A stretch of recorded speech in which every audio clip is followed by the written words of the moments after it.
Glass Heart. Chapter 1. The Spark. Emil Novak lived a quiet life in the old town of Český Krumlov.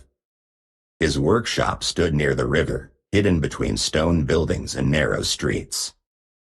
The windows were always foggy from heat and smoke. Inside, the air smelled of ash and melted sand. Emil spent most of his days alone, shaping glass with fire and breath. He had been doing this work for over 20 years. It was the only thing that made sense to him. He was a man of few words. People in town knew his name, but not much else. He came to the market once a week to sell his pieces, vases, ornaments, small animals, and delicate flowers. His work was beautiful, and many admired it. But Emil never stayed long. He returned to his workshop before sunset and locked the door behind him. He preferred silence. He preferred the glow of the furnace and the soft hum of glass cooling on the shelf. Emil had no family. His parents had died when he was young. He had no siblings, no wife, no children. He had once loved someone, long ago, but she had left. Since then, he had stopped looking for connection. He believed that some people were meant to be alone. He didn't feel bitter. He simply accepted it. But one morning, something changed. He woke early, before the sun rose, and walked into his workshop.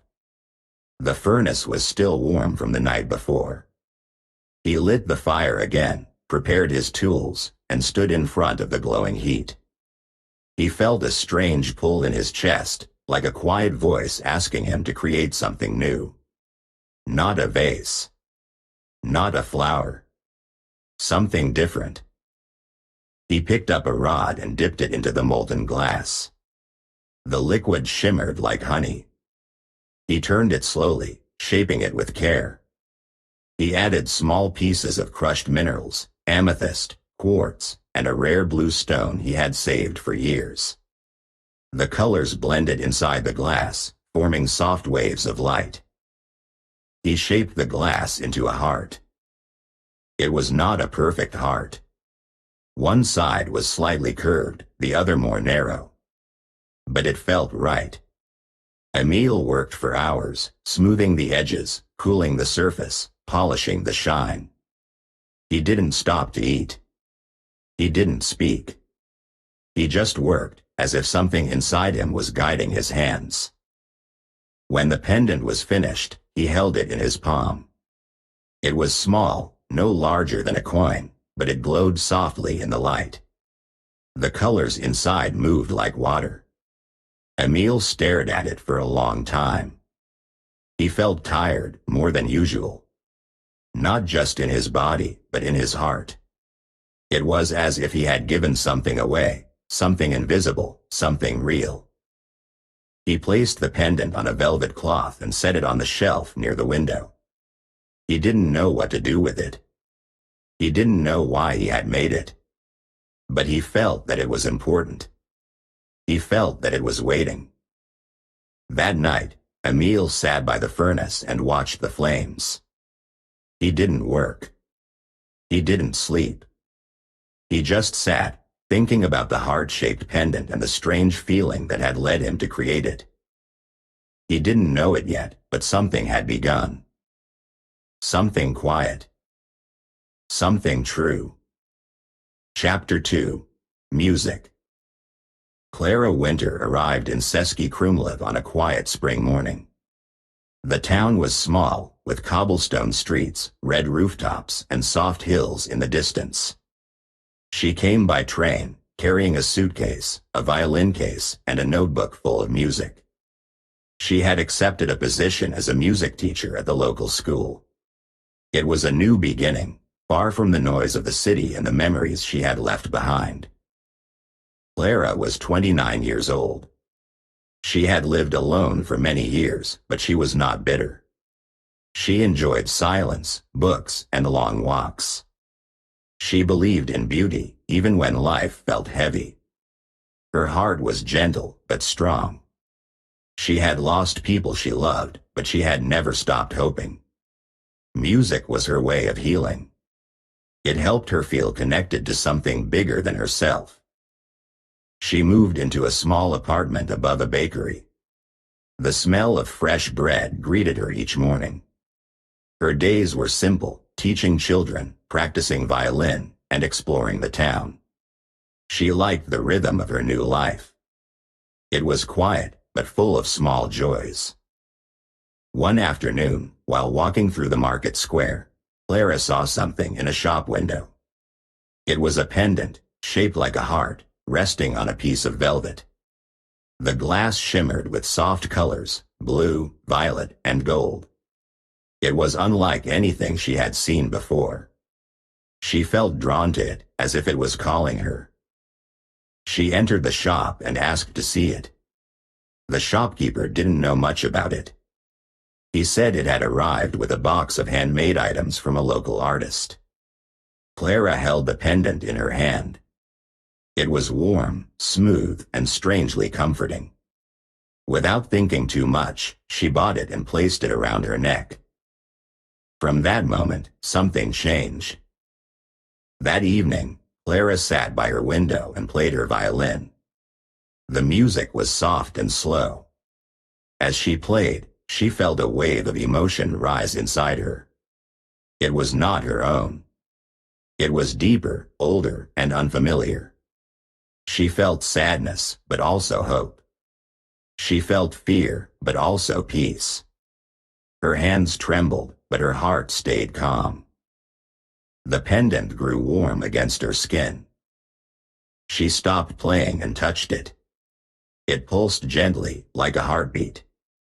She didn't understand what was happening, but she didn't feel afraid. She felt connected to something or someone. In the days that followed, the feelings continued. When she played music, she felt emotions that didn't belong to her. Sometimes they were joyful, sometimes painful. She began to write new melodies, ones she had never imagined before. They came to her like whispers, soft and clear. She wore the pendant every day. It became part of her. She didn't know who had made it, but she felt that it had a soul. It was not just glass. It was something more. Clara started to wonder if someone else was feeling what she felt. She didn't know how to explain it. She didn't tell anyone. But deep inside, she believed that the pendant was a bridge. A quiet link between hearts. She continued to teach, to play, and to dream. But now, her music had changed. It was no longer just sound. It was a message. A story. A connection. And somewhere, not far away, someone was listening. Chapter 3. The Connection. Emil Novak began to notice small changes in his life. They were quiet, but strange. He woke up one morning with a feeling of joy, though nothing special had happened. The sky looked the same, the streets were still empty, and his workshop was as silent as always. But inside, something felt lighter. It was as if someone had smiled at him, even though he was alone. Later that day, while shaping a new piece of glass, he felt a sudden wave of fear. His hands trembled, and he had to stop working. He looked around, confused. There was no danger, no reason to be afraid. But the feeling stayed with him for hours. It was deep and real, but not his own. These emotions came and went. Sometimes he felt sadness, soft and quiet. Sometimes he felt hope, strong and bright. They didn't match his thoughts or his memories. They felt like echoes from somewhere else. Emil didn't understand them at first. He thought maybe he was tired, or maybe the long years of silence were finally changing him. But then he remembered the pendant. It had been weeks since he made it. He had placed it in the shop window and forgotten about it. He didn't know who had bought it. He didn't ask. But now, he felt sure that the pendant was the reason for these feelings. It was not just a piece of glass. It was something more. Something alive. Emil didn't know how it worked. He didn't believe in magic. But he believed in emotion. He believed in the power of creation. He had shaped the pendant with care, with fire, with breath. He had poured part of himself into it. And now, that part was reaching out. He felt a bond. He didn't know who wore the pendant, but he felt close to them. He felt their joy, their fear, their sadness. It was like hearing a song without words, a melody that played inside his chest. He didn't know the tune, but he knew it was real.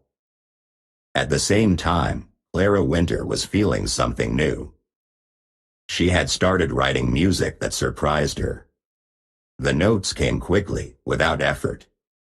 They didn't sound like her usual style. They were softer, deeper, more emotional. She played them on her violin and felt tears rise in her eyes. She didn't know why. The music was beautiful, but it carried something more. It felt like someone else was speaking through her. She wore the pendant every day. It rested against her skin, warm and quiet. Sometimes, when she touched it, she felt a pulse. Not like a heartbeat, but like a whisper.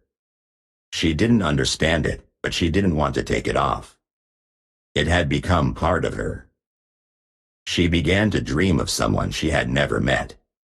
A man with tired eyes and strong hands. He worked with fire and silence. He didn't speak, but she felt his thoughts.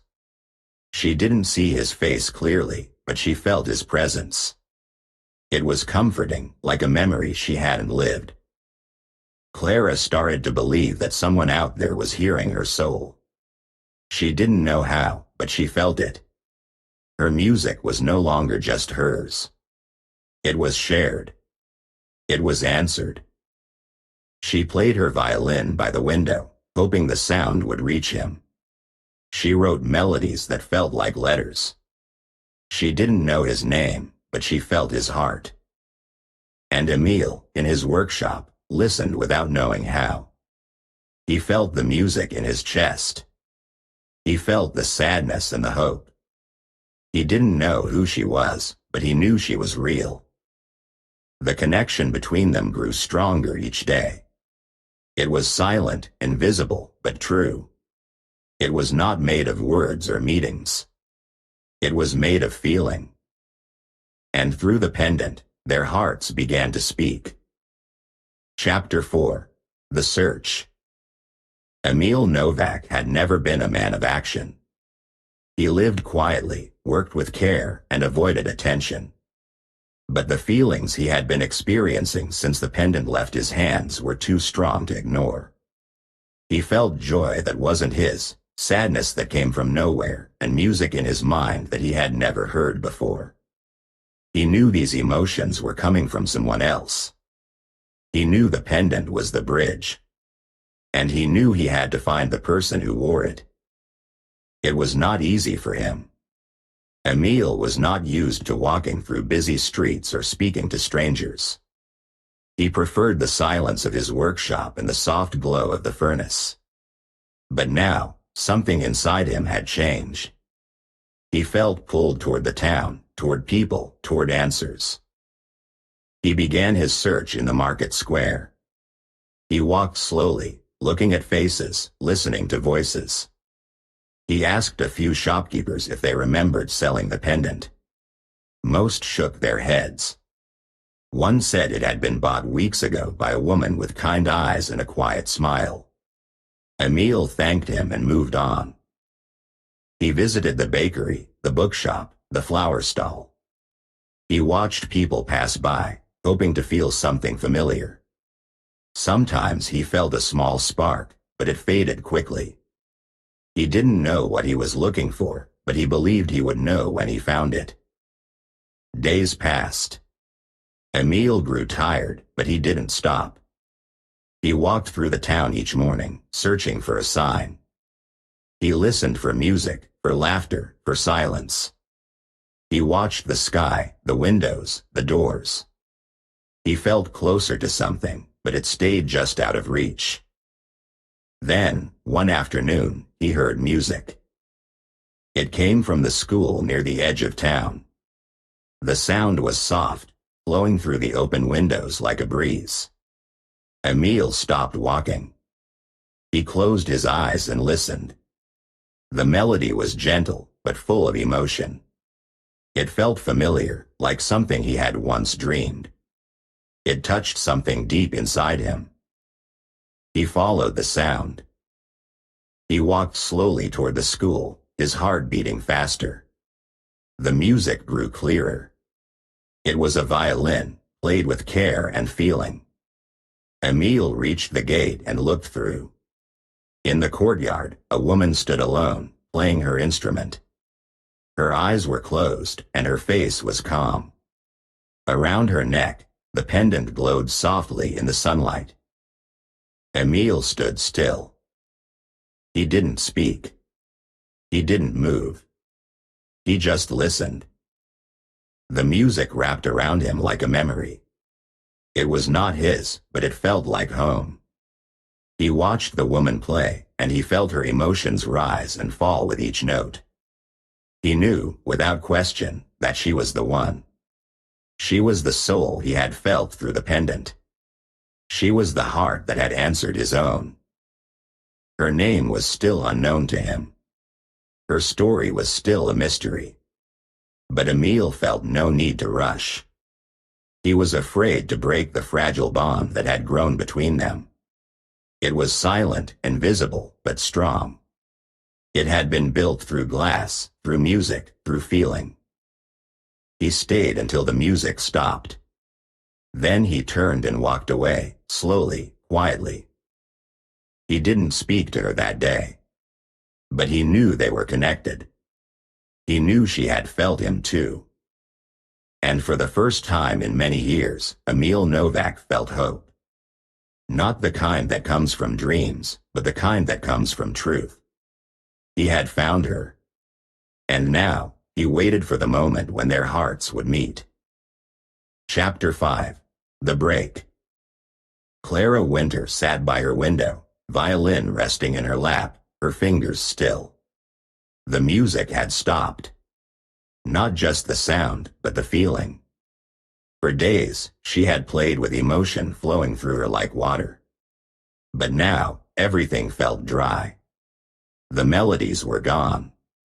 Her heart felt heavy. The pendant around her neck, once warm and alive, had turned cold. It no longer pulsed. It no longer whispered. It just hung there, silent and still. She didn't understand what had changed. Nothing in her life was different. She still taught her students. She still walked through the quiet streets. But inside, something had broken. She felt alone again, more than before. It was not the same kind of loneliness she had known before coming to Český Krumlov. This was deeper. It felt like someone had stepped away from her, quietly, without saying goodbye. She touched the pendant and closed her eyes. She tried to listen, to feel, to reach out. But there was nothing. No joy. No sadness. No connection. Just silence. Far across town, Emil Novak stood in his workshop, staring at the furnace. The fire burned softly, casting orange light on the walls. His tools were clean. His shelves were full. But his heart was restless. He had felt Clara's music for weeks. He had felt her emotions, her dreams, her pain. And now, he felt nothing. He had seen her once, playing in the school courtyard. He had watched her from a distance, knowing she was the one. But he had not spoken. He had not stepped forward. He had been afraid. Afraid of breaking the bond. Afraid of being seen. Afraid of being known. Now, that fear had grown stronger. Emil believed he had made a mistake. He thought he had reached too far, felt too much. He didn't think he deserved the connection. He didn't think he had the right to share someone else's heart. He was just a glassblower, quiet and alone. He had lived in silence for so long.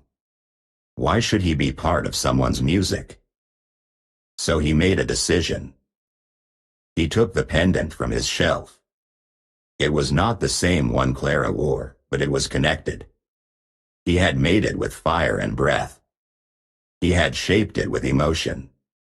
He believed that if he destroyed it, the bond would end. He believed that if he melted it, everything would return to normal. He placed the pendant near the furnace. He turned up the heat. He waited. The glass began to glow. It softened, but did not break. Emil added more fire. He used his tools to press and twist. But the pendant held its shape. It shimmered, but did not melt. It resisted the heat. It refused to disappear. Emil stepped back, confused. He had melted hundreds of pieces before. He had shaped and reshaped glass all his life. But this pendant was different. It was not just glass. It was something more. He picked it up. It was warm again. He felt a small pulse. He closed his eyes and understood. The bond could not be destroyed. It was not magic. It was not a trick. It was something deeper. It had been made with truth, with feeling, with an open heart. It had been shared between two people who had never spoken, but who had listened. Emil sat down and held the pendant in his hands. He thought about Clara. He thought about her music, her silence, her strength. He realized that the connection was not a mistake. It was a gift. It was not something to fear. It was something to honor. He had tried to break it because he was afraid. But now, he saw that fear was not the answer. The bond was real. It was quiet, but strong. It had survived fire. It had survived silence. And maybe, just maybe, it could survive him too. Chapter 6. Resolution. Clara Winter walked through the quiet streets of Český Krumlov with slow steps and a thoughtful heart. The morning was pale and soft, with a light mist rising from the river. She didn't know why she was walking toward the edge of town. She didn't know what she expected to find. But something inside her told her to go. It was not a voice, not a sound, just a quiet pull, like a thread gently guiding her forward. She reached the small workshop with the foggy windows and the smell of ash. The door was slightly open. She stepped inside and saw Emil Novak sitting near the furnace. He looked tired, but calm. His hands rested on his lap, and in them was the pendant. It glowed faintly, like a memory still alive. They didn't speak. They didn't need to. Clara stood still, watching him. Emil looked up, and their eyes met. In that moment, everything became clear. The connection between them had not been an accident. It had not been created by chance or by magic. It had been shaped by emotion, by silence, by truth. It had been born from two hearts that had lived alone for too long and had finally reached out. Emil had tried to break the bond. He had feared it, doubted it, questioned it. But now, with Clara standing in front of him, he saw that the bond was not something to fear. It was something to accept. It was not perfect, but it was real. Clara walked closer and sat beside him. She looked at the pendant and smiled gently. It was no longer warm or cold. It was steady. It had become a symbol, not of magic, but of choice. She had chosen to follow her instinct. He had chosen to stop hiding. And now, they were here. They began to meet often. Not in dramatic ways, not with grand gestures. They met in quiet places, in the workshop, in the school courtyard, by the river. They talked slowly, shared stories, listened to each other's silence. Emile showed Clara how he shaped glass. Clara played music that Emile had once felt in dreams. They didn't rush. They didn't pretend. They simply allowed the bond to grow. Emile learned to speak more. His words were simple, but honest. Clara learned to listen deeper. Her music became softer, more thoughtful. They were not trying to change each other. They were learning to be together. The pendant stayed with Clara. She wore it not because it was magical, but because it reminded her of what they had built. It reminded her that love was not always loud. Sometimes it was quiet. Sometimes it was slow. Sometimes it was made of glass and music and silence. Emile continued to work in his workshop. Clara continued to teach. Their lives didn't become perfect, but they became shared. And that was enough. They had found each other not through words, but through feeling. Not through plans, but through openness. They had allowed themselves to be seen, and in doing so, they had found something true. Moral: true connection is born not from words, but from an open heart. Sometimes, to find love, you must allow yourself to be vulnerable. You must listen to silence, follow instinct, and trust that even the quietest bond can be strong. Thank you for your attention. If you like the story, please like and subscribe. It motivates us to make new videos and helps us promote the channel. Thank you.